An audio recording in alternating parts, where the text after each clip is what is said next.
Okay, everybody, as I told you this morning, for the part related with Schrodinger atomic model and quantum numbers, we will not have time to cover in uh, class. So therefore, I will record this lecture, and then if you want to watch and learn a little bit about those topics, you are more than welcome to do so. Okay, so let's wrap up the Bohr atomic model. So that was the point we stopped. So the Bohr atomic model is not the best model, but it was something necessary to advance to a better atomic model. The consequences of the Bohr model were that the electrons are moving in orbits around the nucleus. We can define with precision the radii and the energy of the orbits using classic physics. And there is a relationship between orbit changes and emission to explain the observed emission spectra of hydrogen. So after Bohr proposed his model, he also concluded that maybe classical mechanics might not be ideal to describe the atom due to its complexity. So we need something better to get a better description of the atom. Added to that, we the Bohr atomic model violates the Heisenberg's uncertainty principle. So what's that principle? The Heisenberg's uncertainty principle states that it is not possible to determine simultaneously the position and moment, in other words, speed of a particle. So imagine that we have a dark room and we have some people moving inside the room with a very defined trajectory. And you are placed inside this room and you have to try to figure out the direction of the trajectory of each person. So let's imagine this big box as being the atom and people moving inside the big box as the electrons. And you are the one that will try to determine the position of each electron. Because everything is dark, you have to walk randomly inside the room and try to touch the people that are moving in the room. Once you touch the people that are moving in a very specific trajectory, automatically you change the trajectory of each person. So therefore, we cannot determine with precision the position and speed of a particle at the same time, because just the fact that we try to do that, we are going to change either the position or the speed. And that's the Heisenberg's uncertainty principle. Why the Bohr atomic model violates it? Because Bohr states that we can know the radius of the orbits with precision. So that's just impossible. And the second point that there is a problem in the Bohr atomic model is that electrons or light, they have dual behavior. They behave as wave in certain phenomena and as a particle in other phenomena. In the Bohr atomic model, Bohr is treating the electron as a classic particle where we can apply mechanical laws. So for example, light behaves as a wave because it forms shadows and forms diffraction patterns, but also behaves as a particle, for example, in the photoelectric effect. So these two things, Heisenberg's uncertainty principle and duality wave particle, those were the defined factors that told us that the Bohr atomic model is just a bad thing. So what can we do that is better than that? Now comes the Schrodinger atomic model. The great idea of this atomic model is that Schrodinger used the idea of probability to find an electron in the space instead of trying to find its exact position. So now we are going to look at the whole space and define regions where is more probable to find the electron. See, we are not locating exactly the electron. It might be there or not. However, the probability is high. Also, there is the introduction of wave functions to account for the duality wave-particle. And in this model, we will work with regions where the probability of finding the electron is high. And those regions, they are called orbitals. The Schrodinger's equation is very simple. H psi equals to E psi. Okay, if we apply the Hamiltonian operator under the wave function, we are going to get the energy function and the wave function back. So let me try to explain you the idea of probability that we are going to use in this atomic model. So imagine that someone will follow you during the day and see where you are in different times of the day. So you start your day in your house, for sure. Then the next place that you will be found is in the classroom. After classroom, you may go to the dining to have dinner. And then after dinner, probably library to study. And then starts over again. So the amount of hours that you spend in each place is corresponds to a dot. So therefore, the highest amount of hours in a day you spend in your house, and that's followed by the classroom, dining, and then library. And now imagine that this person follows you for a month and gets something like that. So there is a high probability that you will be found in your house, then classroom, then dining, then library. And this will give us the probability of finding the electron in different places, okay? So let me go to my other screen.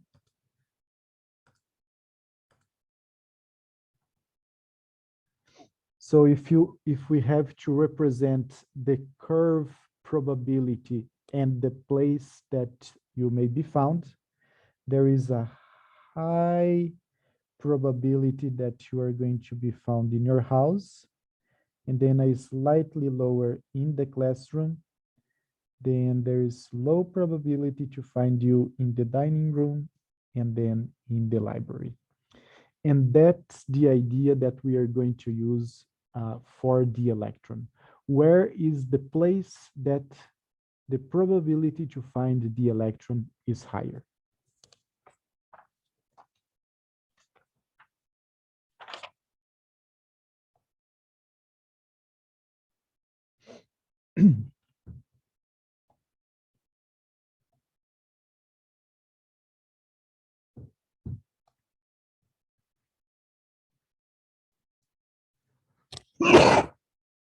Sorry. Okay.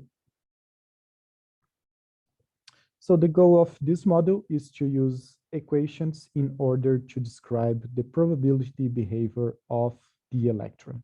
So now for the Schrodinger atomic model, we are working with movement in the 3 dimensions.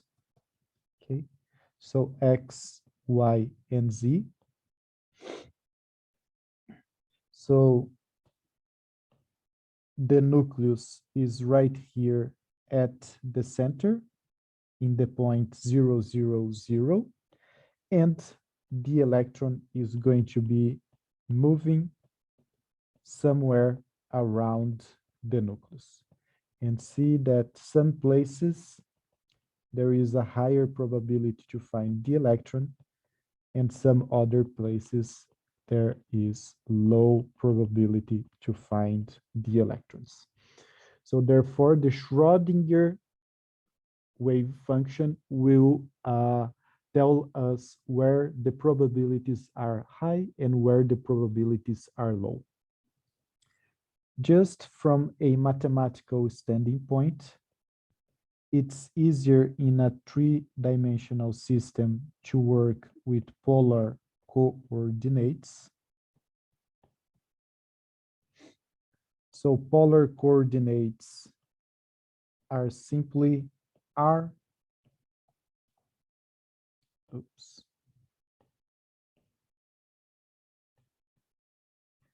r, theta, and phi.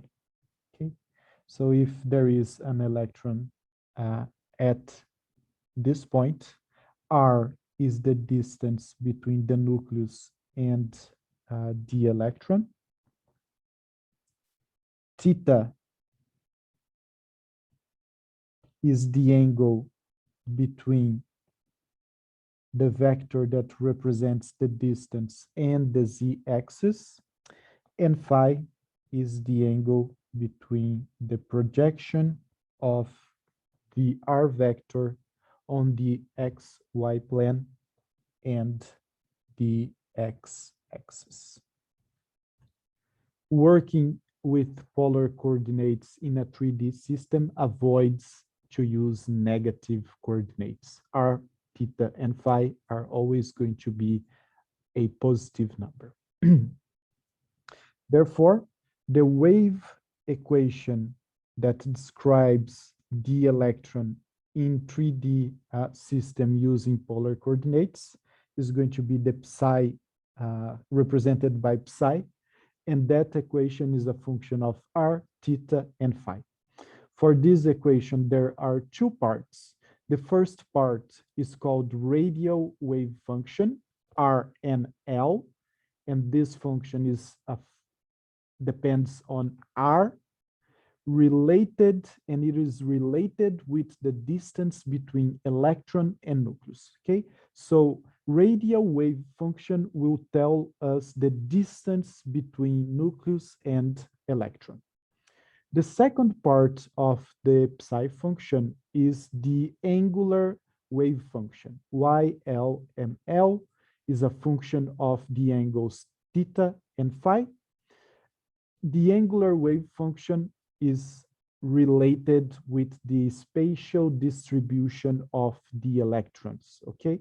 So in the 3D, what is the spatial distribution of the electrons? What are the regions where the probability is higher using theta and phi?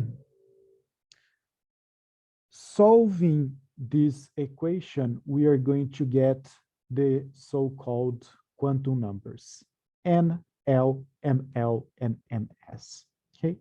So therefore, the solution of the radial wave function and angular wave function using the Schrodinger equation will lead us to determined numbers that comes from the solution of the equation.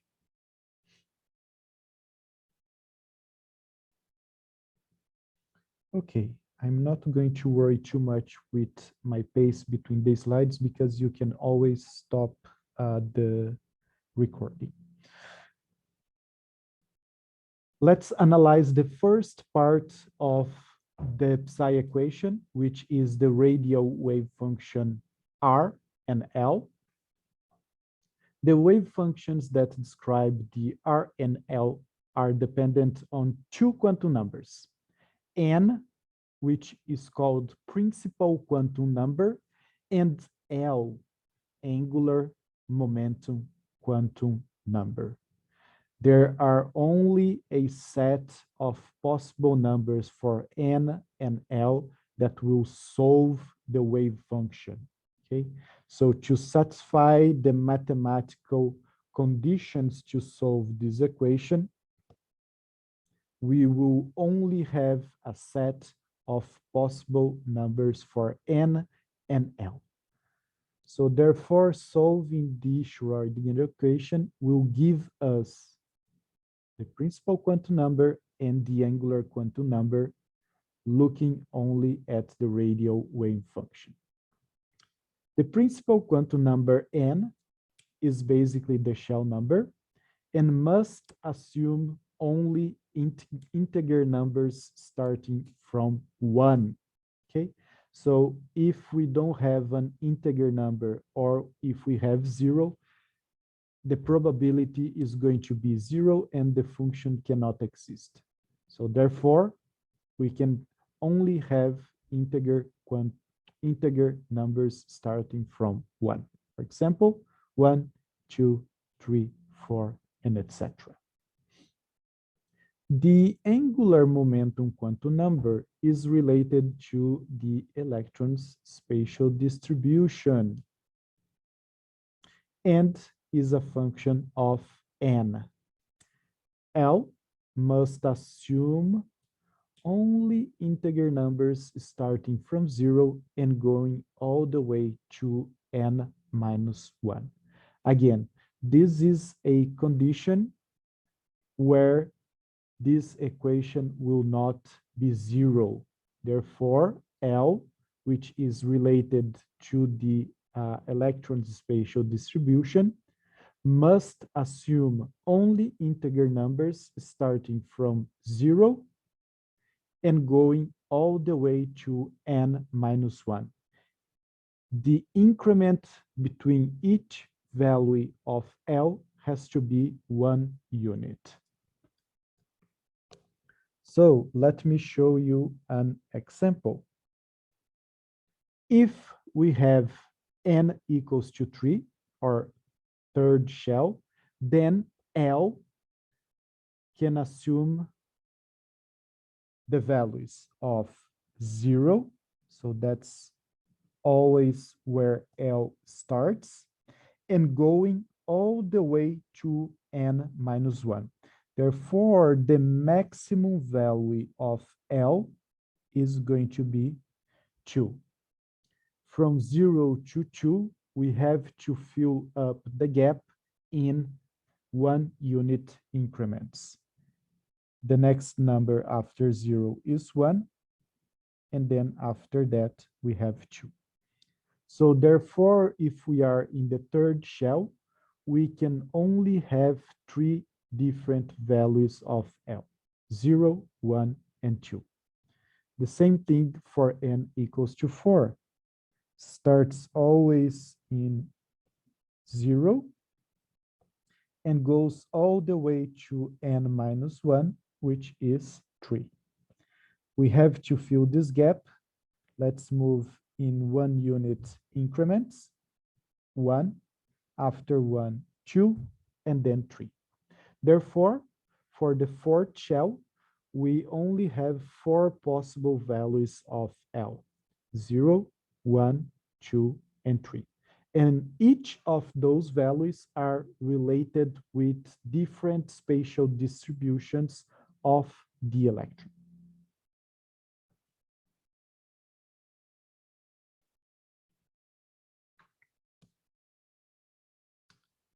Okay, with that, we can fill up this table for the different shells from 1 to 7. What are the allowed values of L?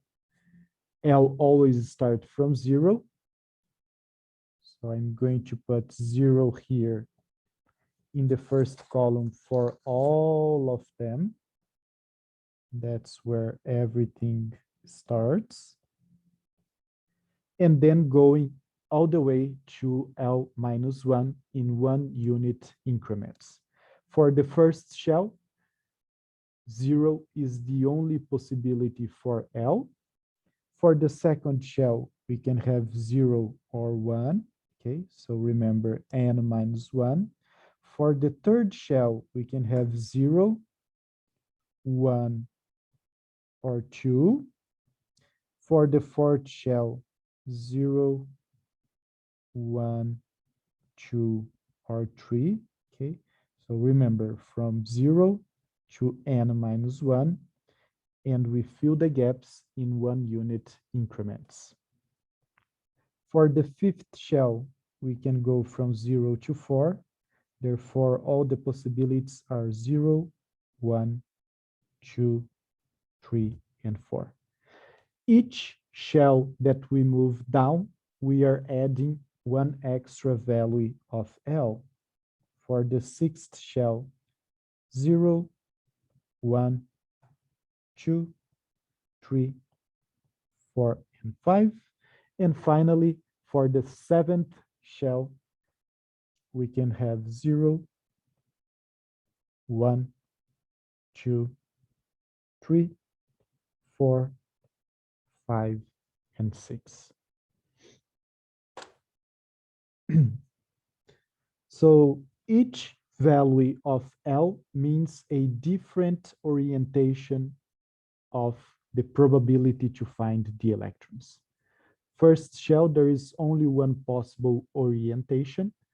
Second shell, two different possible orientations, and so on until the seventh shell, where there are 6 possible different orientations for the probability to find the electron in the space.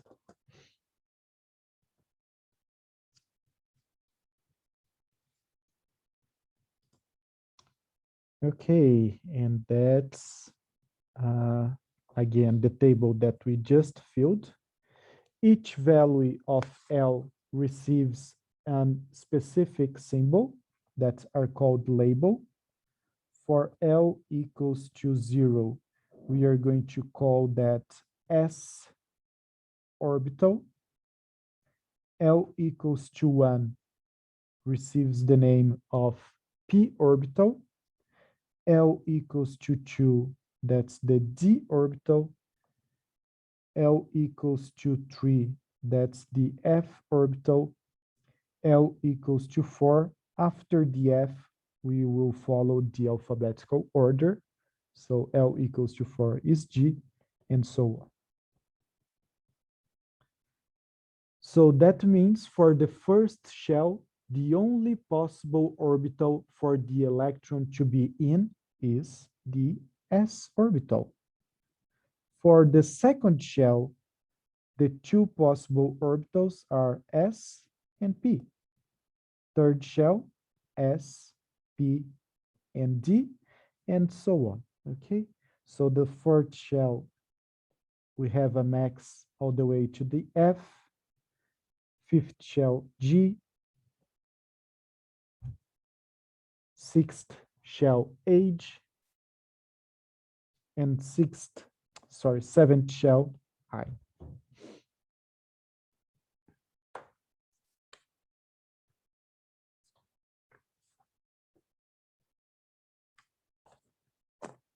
All right, so what I showed you is just the first part of the Schrodinger equation, where we looked at the radial wave function. From that wave function, we extracted two quantum numbers, n, which is the principal quantum number, and it is related with the number of the shell and tells us the distance between electron and the highest probability, distance between nucleus and the highest probability to find the electron. And the second quantum number that we defined is L, okay? And L is related to N in the sense that L starts from 0 and goes all the way to N minus 1. For the different values of L, we are going to label those values as different orbitals, starting with S, then P, D, F, G, and so on.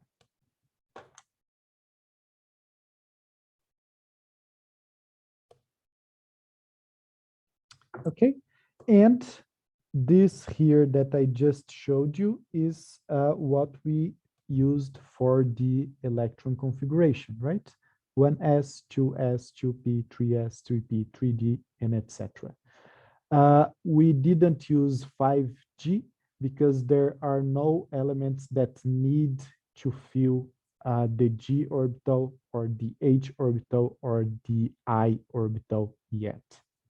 But doesn't mean those orbitals do not exist. They are there, they are just unoccupied.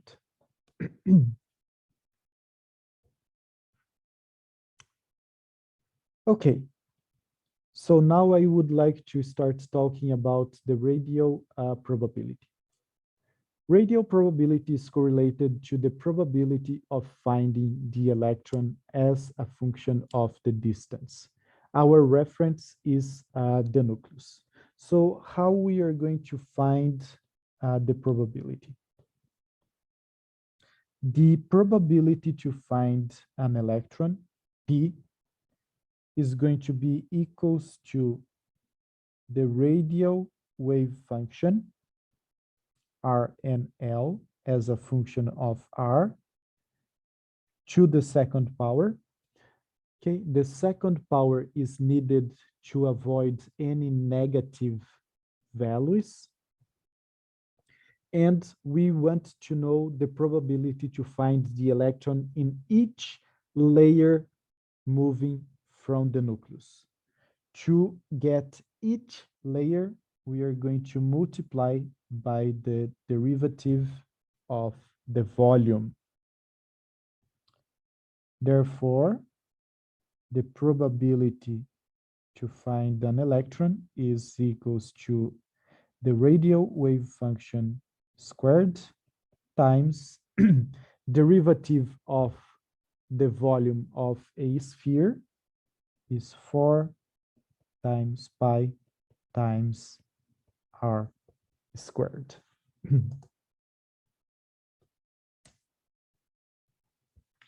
The typical graph for the probability to find an electron, for example, the 1s, has probability in the y-axis as a function of the distance.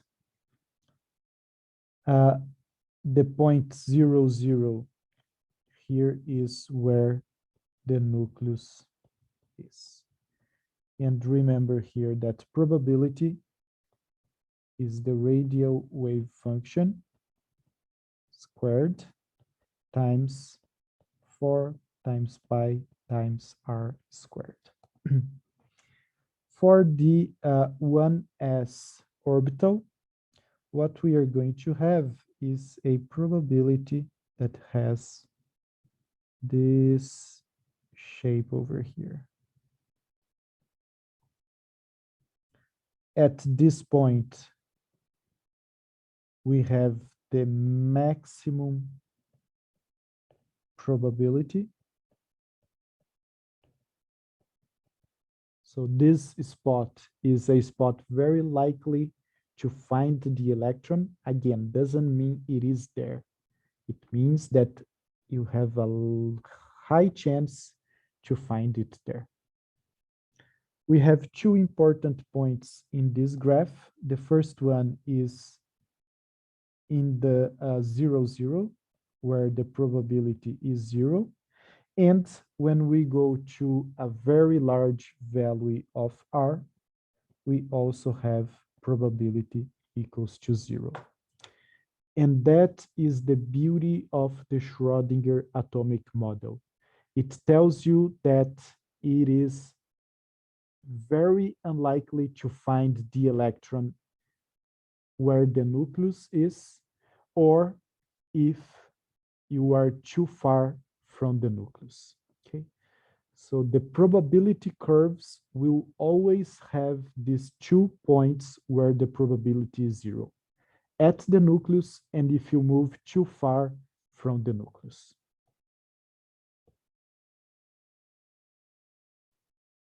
Okay, so let's take note of that. at the nucleus, we have probability equals to 0. And when R tends to the infinity, we also have probability equals to 0.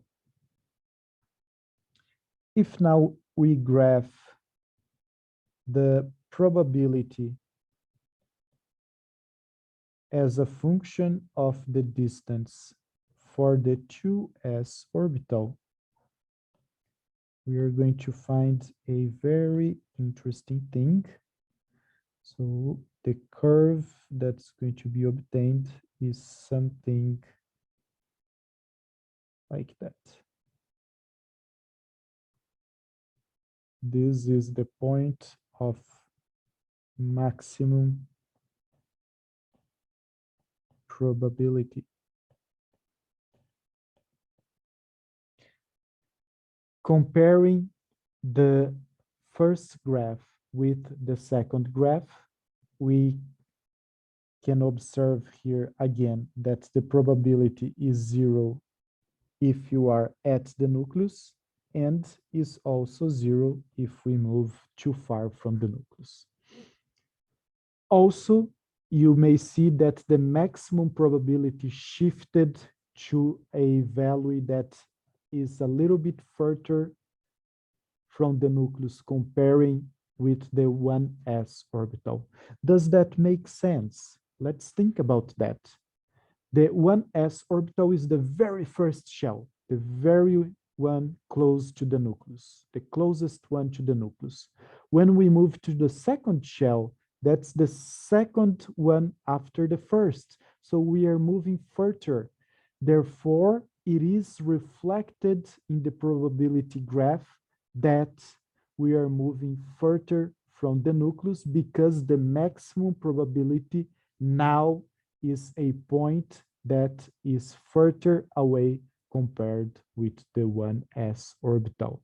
However, there is still a small probability to find the 2s electron very close to the nucleus. So see here that the Schrodinger atomic model gives you probabilities, not a static and defined point where you are going to find the electron. It may be there, very probable. However, there is also some probability to be found in this other region. And another thing that we have in this graph for the 2s orbital is an extra point where the probability is 0. This point is called radial node. And the number of radial nodes for any orbital is equals to n minus L minus 1. Therefore, for the 2s orbital, the 2 is the value of n, s is our orbital, and for s, L equals to 0. Therefore, the number of radial nodes is n minus L minus 1, n2, L0 minus 1, therefore 1 radial node. The radial node is the point where we have very low probability to find the electron.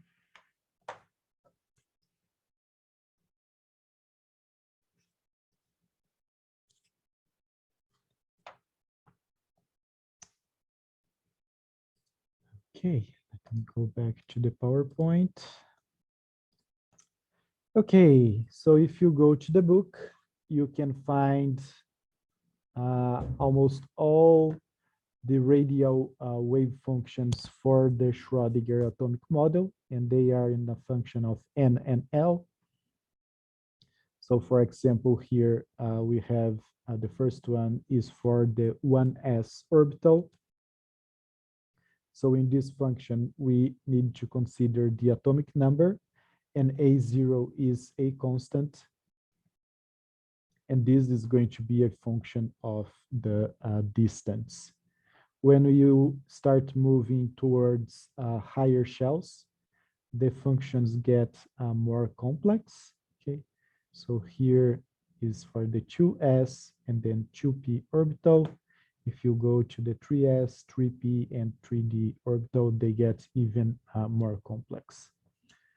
You can, if you know how to use MathCAD or Mathematica or any math software, you can square this function and multiply by 4 pi r squared and graph as a function of dr, and you are going to see that you're going to obtain the same thing that I got for 1s and the 2s orbitals, and you can see the functions for the other orbitals as well. Okay, so now let's tackle the second part of the wave function equation, which is the angular wave function, y. So let me switch back to my other screen here.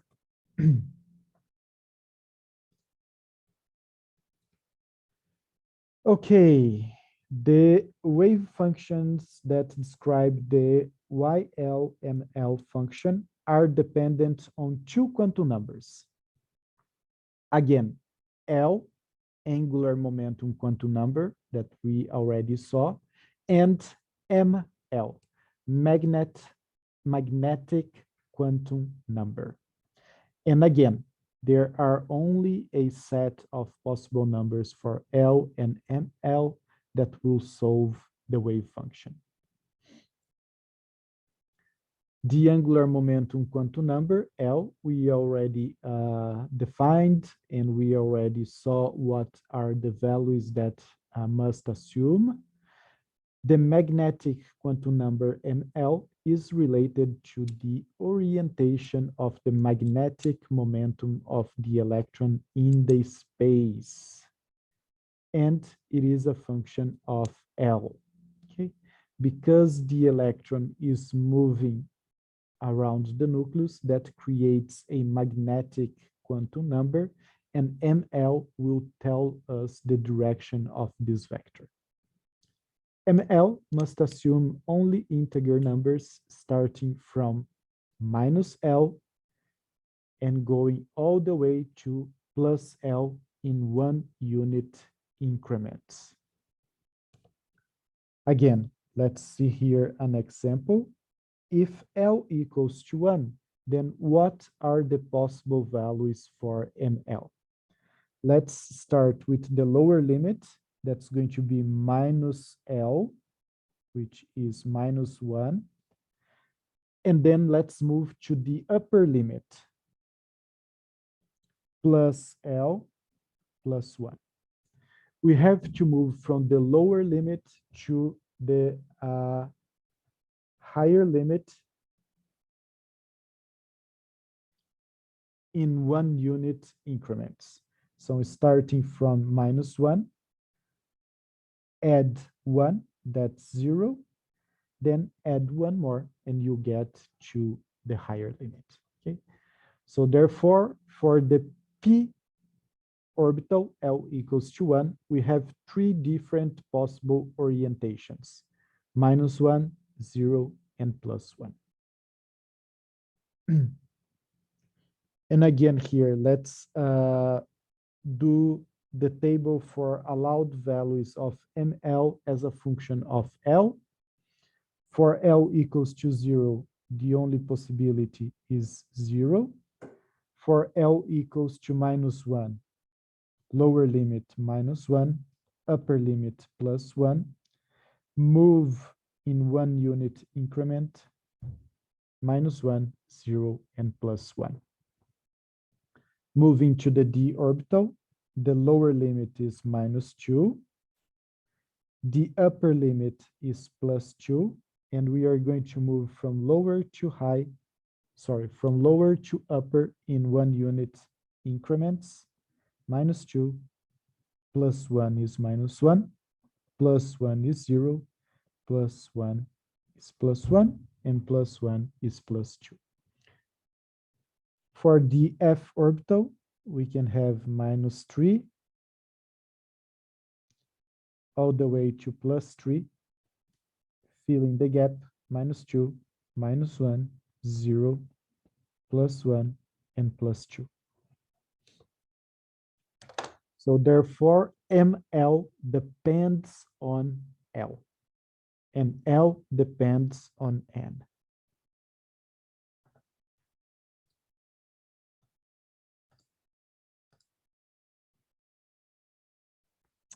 All right.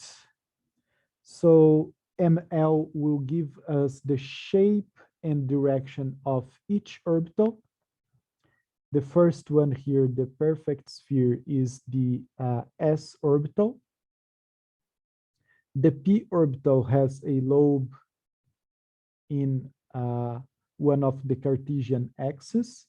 And here are the three possible orientations as we saw by the three different values of L. For d orbitals, we have 5 possible orientations. And those are here, 1, 2, 3, 4, and 5. Okay, most of the d orbitals have 4 lobes, with exception of the dz squared orbital, 2 lobes on the z-axis, and a donut on the xy plane. And the f orbital and the 7 possible orientations are showed here. Okay, as you move to higher orbitals, the complexity gets higher as well. If you look at the p orbitals, there is a plane here where there is no probability to find the electron, and these are called angular nodes. For the d orbital, there are 2. And if we go here to the f orbital, we will have 3 planes where the probability is 0. The number of angular nodes is equals to the number of the orbital, okay, L.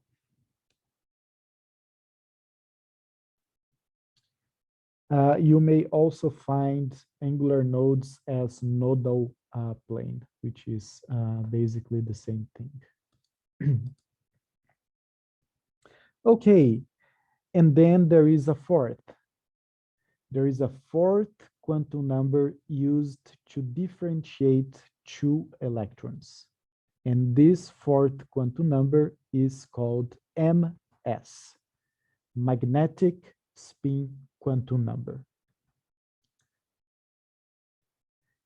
MS is used to differentiate more than 1 electron in the same orbital.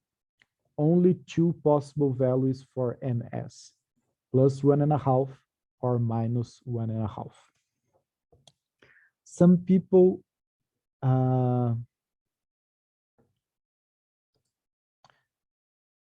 make a confusion about the magnetic spin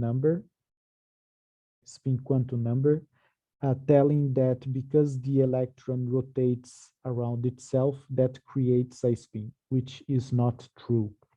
The magnetic spin quantum number is a mathematical condition to differentiate 2 electrons using the Schrodinger equation. It doesn't have anything to do with electrons spinning, okay?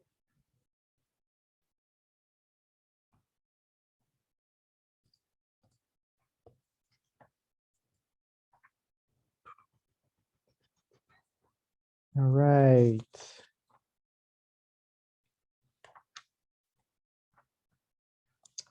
Okay, so let me go back here a little bit.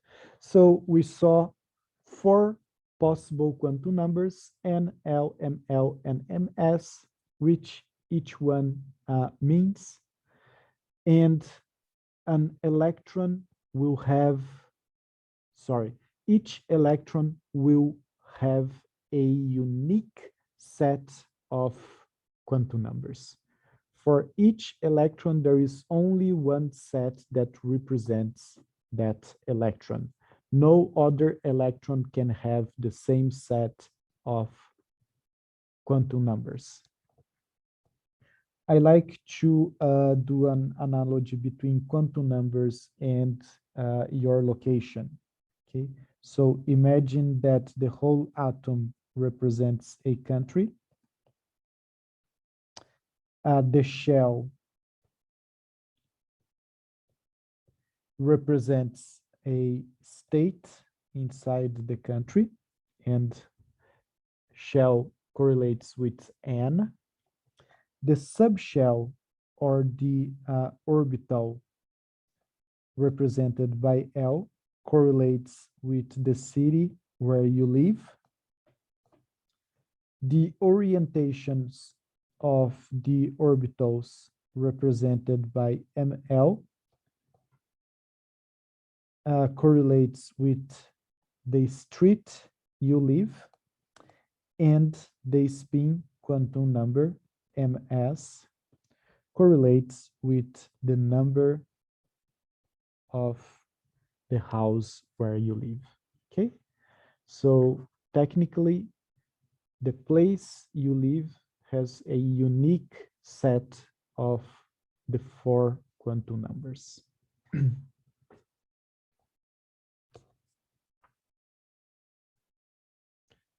Okay, so let's go back to electron configuration. Okay, we are going to use the off-bow principle, starting from the lowest energy shell and moving far from the nucleus to the higher energy shells. The off-bow principle states that the lowest value of N and L are filled first. And the first example here is argon, Z equals to 18. So let's do the electron distribution for argon. 1s2, 2s2, 2p6, okay, moving here, here. After 3p6, 3s2, and then 3p6. And with that, we achieved 18 electrons, which corresponds to the atomic number of argon. How we are going to represent these 18 electrons using now the 4 quantum numbers? Well, 1s, the only possible value of L is 0, and ML is also equals to 0. Therefore, there is only one orbital. And I'm going to represent the electrons by half arrows, sorry. By convention, we say that the first electron points up and the second electron points down. And this up and down is correlated with the spin plus 1.5 and minus 1.5. The 2 electrons in the 2s orbital, again, the ML can only be 0, 1 up, 1 down. Now, for the 2p orbital, we can have ML equals to minus 1, 0, or plus 1, and we have 6 electrons there.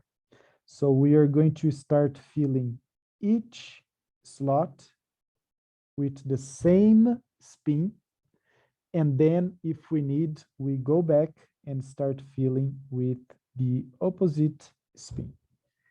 And that's how you tell that there are 6 electrons in the 2p orbital. We have 2 electrons in the 3s orbital, 1 up and 1 down, and then 6 electrons in the 3p orbital, 1, 2, 3, 4, 5, and 6. Every time that you have full subshells, in other words, the subshells are completely full, these are the most stable. And that's why a noble gas is stable. All the subshells are completely full, and that renders stability.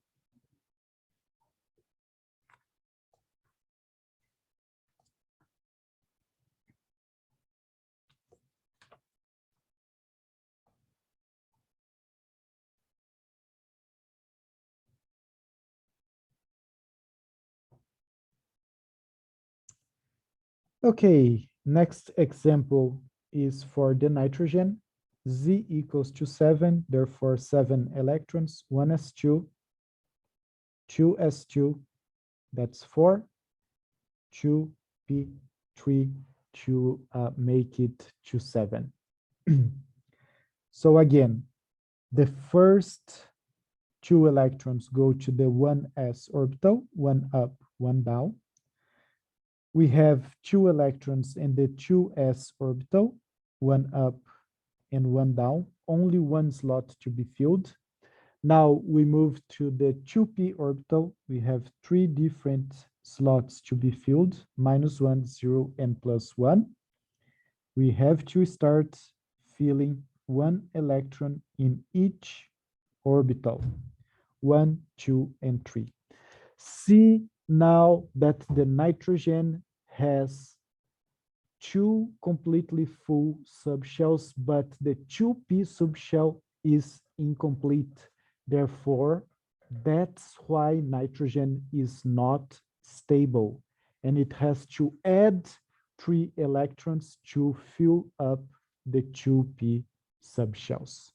However, nitrogen is not that bad because it has a half filled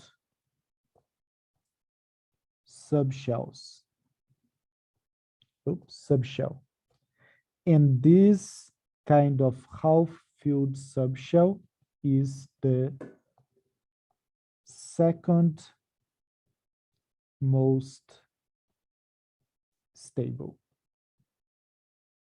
Full shells are the most stable, followed by half-filled subshells, and then comes the rest. Okay? So nitrogen is not completely stable, but not completely unstable.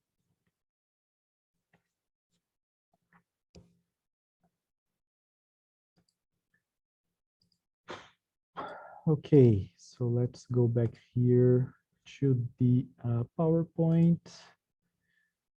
Okay, I showed you how each electron will go in each shell and subshell.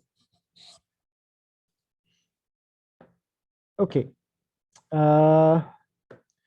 we talked about the off-bow principle. The lowest value of N and L are filled first. I showed you that we need to put each electron in each spot. That's the Hund's rule. The electrons must be placed in the orbitals to give the maximum total spin possible. And finally, the Pauli exclusion principle. Each electron must have a unique set of quantum numbers. That means if there are 2 electrons in the same slot, they cannot be pointing up because that will not give a unique set of quantum numbers for each electron. If one is up, the second one to come has to be down, okay? So that will give a different MS for each electron. I'm not going to talk about the possibilities here. And here is a summary of each quantum number, the name, the possible values, and the role in the electronic structure. We have NL, ML, and MS.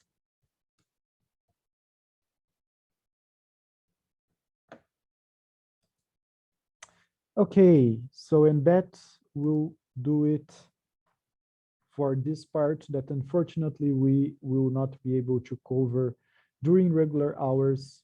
So you are welcome to watch the video. Because you are watching the video, you can stop at any point, so I didn't worry too much about the pace. So this is a very long lecture. And if you have any questions, just let me know. I will be happy to discuss with you. Okay. Bye bye.